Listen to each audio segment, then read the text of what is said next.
तो चलिए sir, RG कर मेडिकल कॉलेज में जिस 31 वर्षीय पोस्ट ग्रेजुएट ट्रेनी डॉक्टर के साथ जो वारदात हुई थी, जो बलात्कार और हत्या हुई थी, तो उसे आज आखिरी बार श्रद्धांजलि दे देते हैं। आई नो आज का वीडियो इतना ट्रैक्शन नहीं कमांड करेगा, क्योंकि जब गरम गरम बात होती है तो भावनाएं भी गरम गरम होती हैं। पर मैं इस पे अपने मंच पर बहुत बोला था, बहुत मैंने ओपिनियंस दिए थे, तो मेरा ये फर्ज है, मेरी ये नैतिक जिम्मेदारी है कि आज भले इस टॉपिक को ट्रैक्शन मिले या ना मिले, और लेकिन मैं इस मुद्दे पर बोलूं जरूर। आखिरी बार एक क्रिमिनल लॉयर की हैसियत से अपनी श्रद्धांजलि दूं। इस पर जब मैं पहले बोला था तब तो बहुत अच्छा लगता था लोगों को, अपने छोटे से मन से जितना भी मैं कंट्रीब्यूशन कर सकता था मैंने किया।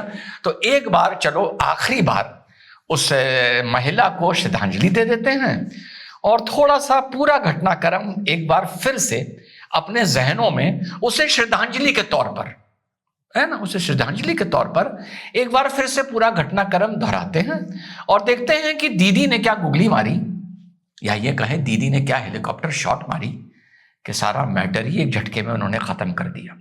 Very smart move by chief minister of West Bengal Mamata Banerjee. तो आज का वीडियो उस महिला को श्रद्धांजलि।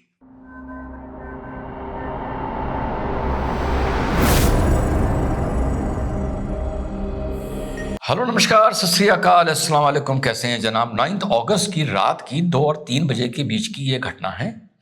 बाद में सीसीटीवी से 3rd फ्लोर की ये घटना है।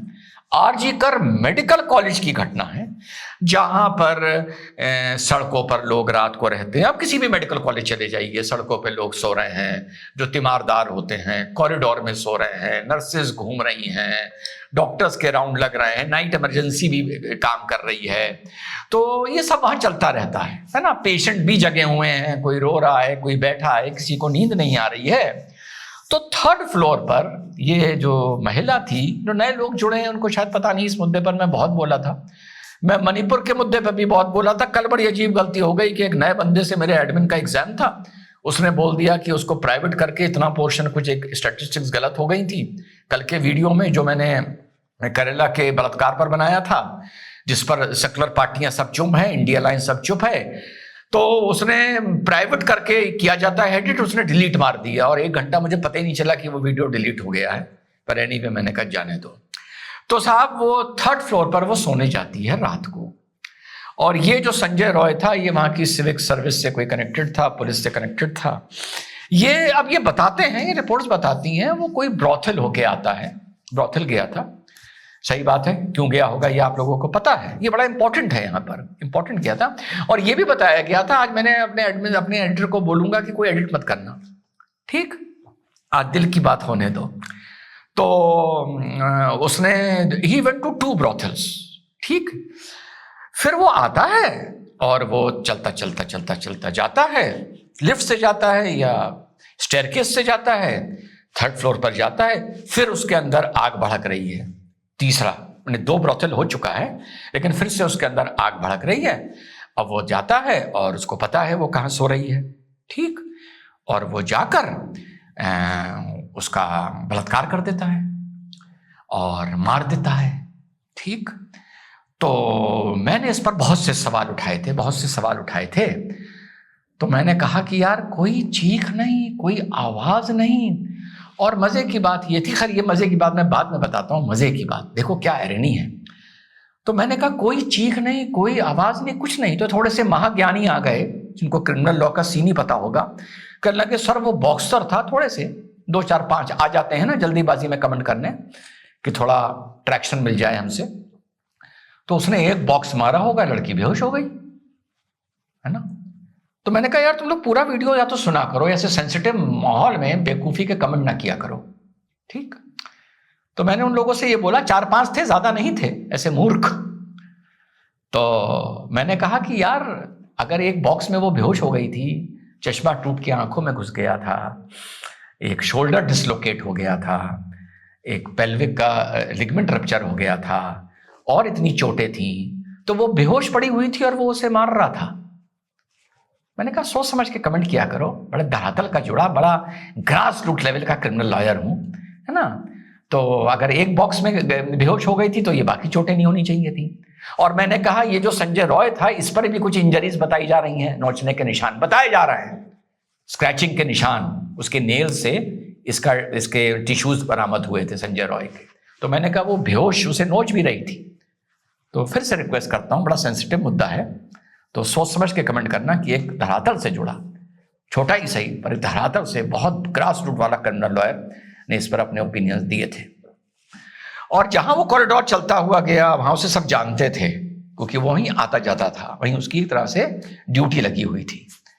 तो और वहां का जो नर्सिंग सेंटर होता है ना, हर फ्लोर पे जहां नर्सेज बैठती हैं, वो बिल्कुल जो कॉन्फ्रेंस रूम था, सेमिनार रूम उसके पास था। हाँ, कुछ ये भी आ गए थे बताने के लिए कि सर हो सकता है वो साउंड प्रूफ हो, मतलब एक मेडिकल कॉलेज का कॉन्फ्रेंस रूम जिसकी हालत ऐसी थी कि टेबल यहाँ पड़ी है, कहीं सीढ़ी पड़ी है, कहीं एक मैट्रेस पड़ा है, कि सर वो साउंड प्रूफ हो सकता है। वो अच्छा भैया, साउंड प्रूफ होगा तो बाकी सब अंधे हो गए थे, सारी नर्सेज वर्सेज है ना, सब अंधे हो गए थे, ऐसा साउंड प्रूफ था, मतलब है ऐसा साउंड प्रूफ था।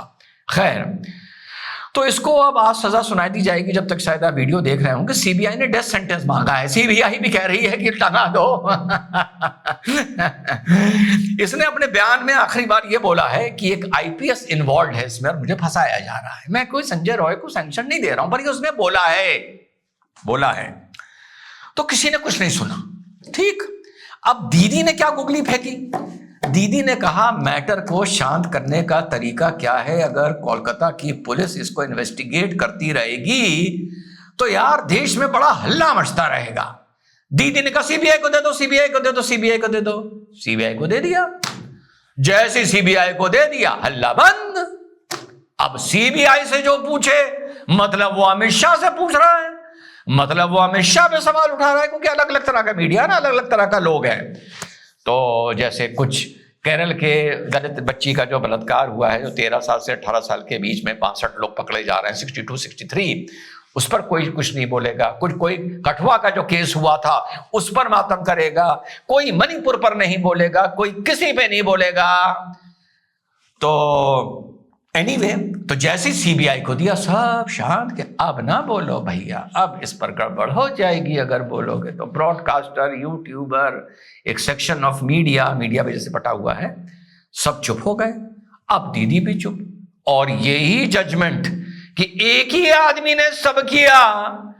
अगर कोलकाता की एसआईटी लेके आती और ये चार्जशीट डालती तो बड़े सवाल उठ रहे होते, जो अब सीबीआई में नहीं उठेंगे। अच्छा, जब सीबीआई पर नहीं उठ रहे तो दीदी के चाहने वाले या सेकुलर चाहने वाले वो कह रहे हैं हम भी काय उठाएं, गई तो गई, मरी तो मरी, अब इसको भी टंगा दो, जो बोल रहा है कि इसमें एक आईपीएस भी इन्वॉल्व था। फिर जब ये किस्सा होता है तो साहब 2000 आदमी 3000 आदमी मेडिकल कॉलेज में घुस के तोड़फोड़ करने लगते हैं, जिसको रोका जाता है। वो उस जगह पर जाना चाह रहे थे जहां पर ये हरकत हुई थी। अच्छा, ये काम भी संजय रॉय ने कराया था, जो एक पुलिस से जुड़ा, एक सिविक से जुड़ा एक आदमी था। ये काम भी संजय, खैर उस जमाने में ये बड़ा खबर हुई थी कि जगह को डिस्टर्ब कर दिया गया, ये कर दिया गया, एविडेंस वो कर दिए गए, लेकिन बाद में पता चला था वो वहां तक पहुंच नहीं पाए थे। फिर इस बीच पब्लिक का पोपट बनाने के लिए सीबीआई संदीप घोष जी को भी पकड़ लेती है, जो प्रिंसिपल थे।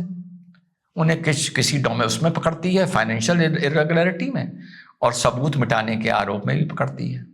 अच्छा, उनकी भी बेल हो गई शायद 1 महीना पहले। पता है कितने पर हुई है? 2000 रुपए पे। 2000 रुपए पे। अच्छा, उस पर भी किसी ने ध्यान नहीं दिया। हो गई तो हो गई, मामला ठंडा हो गया, इतने नए मुद्दे आ गए और उन पर बात करो। रिजवान अहमद, तुम क्या पुरानी बात लेके बैठ गए हो सीबीआई के, यार सीबीआई की जुड़ी बात को है। पर हमने कहा यार इतना हमारा ईमान जिंदा है। 2 तरीके से हमारा ईमान जिंदा है। एक तो हमारा जिस पर मन चाहेगा वो बोलेंगे, जो सत्य होगा वो बोलेंगे, और पॉलिटिकल पार्टी के कभी प्रवक्ता नहीं बनेंगे। पॉलिटिकल पार्टी के तब प्रवक्ता बनेंगे जब हमें इस देश में एक 100% सच्ची और 100% राष्ट्रभक्त पॉलिटिकल पार्टी मिलेगी, जो अभी कोई नहीं है। तुलनात्मक आप मान सकते हैं, किसी को भी मांगे, तुलनात्मक, रिलेटिवली। तो हम तो यार मिशन भारत में मस्त हैं, वीडियोस में मस्त हैं, कोर्ट में मस्त हैं, हम तो श्री बजरंगगढ़ी में मस्त हैं, हम तो इन सब चीजों में मस्त हैं, दोस्त यारों में मस्त हैं। और कुछ कंट्रीब्यूट जो चाह रहे हैं वो कर दे, उसमें मस्त है। हम कहीं जाके प्रवक्ता बने और अपना खून का घूंट पिए वहां पर। ठीक, मजे की बात बताऊं, ये बेल हुई कैसे मालूम है? 90 दिन अगर इन्वेस्टिगेटिंग एजेंसी अपराधी के खिलाफ चार्जशीट नहीं डालती है तो उसको बाय डिफॉल्ट बेल आउट कर दिया जाता है। तो the top investigating agency of the country was not able to file the charge sheet against the principal of R.G. Kar Medical College. The presidential awardee, the investigating officer, because 90 दिन में वो R.G. Medical College के principal के against charge sheet ही नहीं file कर पाए, तो उसको 2000 रुपए में बेल आउट कर दिया गया। वो तो हम खुश करने के लिए आपको कि भाई वो पकड़ लिया गया, प्रिंसिपल पकड़ लिया गया, प्रिंसिपल पकड़ लिया गया, प्रिंसिपल पकड़ लिया गया, प्रिंसिपल पकड़ लिया गया। बाद में यार 3 महीने एडजस्ट कर लो यार, चार्जशीट नहीं डालेंगे तुम्हारे तो ये हुआ साहब। तो साहब किसी ने आवाज नहीं सुनी। सीन को जो हम लोग कहते हैं रिक्रिएट किया गया, सीन रिक्रिएट नहीं हुआ। जो उस टाइम में मुझे राय दे रहे थे कि फुल वो साउंड प्रूफ था, आवाज ही नहीं आई। अबे तो मैंने कहा किसी ने जाते तो देखा होगा, वो तो अगले दिन सीसीटीवी में नजर आ गया। अगर सीसीटीवी ना होता तो पता ही नहीं चलता कि किया किसने। एक तो इस देश का इन्वेस्टिगेशन सीसीटीवी ने बर्बाद कर दिया, बर्बाद कर दिया, और मोबाइल की ट्रैकिंग ने बर्बाद कर दिया। पता है कैसे बर्बाद कर दिया? पुलिस कहती है ट्रैकिंग नहीं है, सीसीटीवी नहीं है, हम क्या करें? अबे 2 कौड़ी के देश की सबसे बड़ी इन्वेस्टिगेटिंग एजेंसी बने हो, उस दौर में क्या लोग पकड़े नहीं जाते थे जब क्या मोबाइल की ट्रैकिंग नहीं थी और सीसीटीवी नहीं था? फिर तुरंत पुलिस आके बैठती, पूछती है सीसीटीवी मोबाइल ट्रैकिंग दोनों नहीं है। सर सॉरी सर, इसमें कुछ नहीं हो सकता जैसे कैलकुलेटर ने हम लोगों के मेंटल मैथ्स को बर्बाद कर दिया, ऐसे सीसीटीवी ने और मोबाइल ट्रैकिंग ने पुलिस की अकल को बर्बाद कर दिया। ठीक, अच्छा इसमें तो कम से कम चार्जशीट डाल दी सुशांत में तो पता ही नहीं क्या हुआ वो भी भैया, अगर स्टेट में कोई केस हुआ है तो सीबीआई को ना जाने दो। जब तक वो सीबीआई पे नहीं जाएगा तब तक वो जिंदा रहेगा। सीबीआई पे जाके तो केस का जनगणमन, दी एंड, दफन चिता जल जाती है केस की, है ना। तो साहब किसी ने नहीं देखा, तो मैंने बहुत बोला कि यार सीन को तो रिक्रिएट कर लो। सीबीआई सुनो तो बड़ी गोल्ड मेडलिस्ट, प्रेसिडेंशियल मेडल मिले हुए उस महिला को जो उसकी इंचार्ज बन के आई है।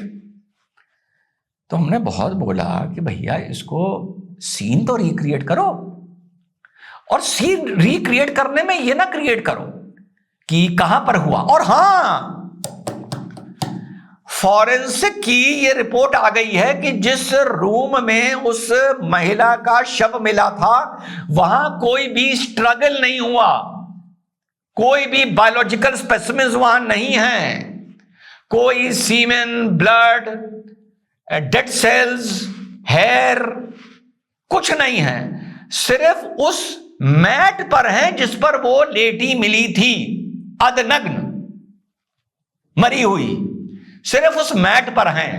वहां पर वुडन फ्लोर था, वुडन फ्लोर पे भी कोई नहीं मिला है। तो आज से 1.5 महीना पहले ये रिपोर्ट आई थी कि वो हुआ कहीं और, यहां लाके वो फेंकी गई, यहां लाकर फेंकी गई। ये मैं नहीं बता रहा हूं, इतना अच्छा मैं बस डलवा देता हूं, ये आप देख लो, क्योंकि ये बताना बस जरूरी है आपको। ये डेवलपमेंट भी बीच में हुआ था। तो मैंने कहा सीन तो रिक्रिएट करो। अच्छा, इसका सीन रिक्रिएट कैसे होगा? इसका सीन ऐसे रिक्रिएट होगा कि तुम वो दिन रात क्रिएट करो, वो कॉरिडोर क्रिएट करो, वहां पे सिविल सोसाइटी से बुलाकर लोगों को लिटाओ, वहां पे जो छात्र आंदोलन कर रहे थे, लड़ रहे थे, जिन पे लाठियां चल रही थी, जो आखिर तक वो बहादुर छात्र लड़ते रहे, उनको बुलाओ और रात को सीन क्रिएट करो कि आपको ये है वो है, जितने भी लोग जग रहे हो सन्नाटे में, एक महिला ज्यादा नहीं 30-40 सेकंड के लिए चीखेगी, तो ये भी पता चल जाए कि अगर वो था साउंड प्रूफ था तो वो बाहर तक आवाजें गई या नहीं गई नीचे की, क्योंकि सामने खिड़की भी उसमें दिखाई जा रही थी, खिड़की भी थी, गई या नहीं गई। और ये जब सीन क्रिएट होता तो पूरे हिंदुस्तान को पता चल जाता, क्योंकि ये सीन चुपके चुपके रिक्रिएट नहीं हो सकता, बिकॉज इस सीन में 1000 कलाकार चाहिए आपको, 1000 कैरेक्टर्स, जो उस दिन वार्ड बॉय, नर्स, एम्बुलेंस वाला, तीमारदार, मरीज वगैरह वगैरह बन के बताएंगे कि आवाज सुनाई दी या नहीं दी।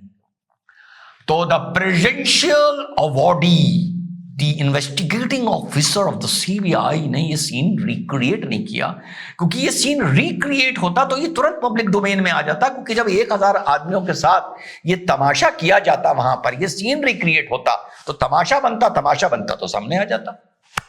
तो उसने कहा ये सीन ना रिक्रिएट करो, शायद सीन ना रिक्रिएट करने के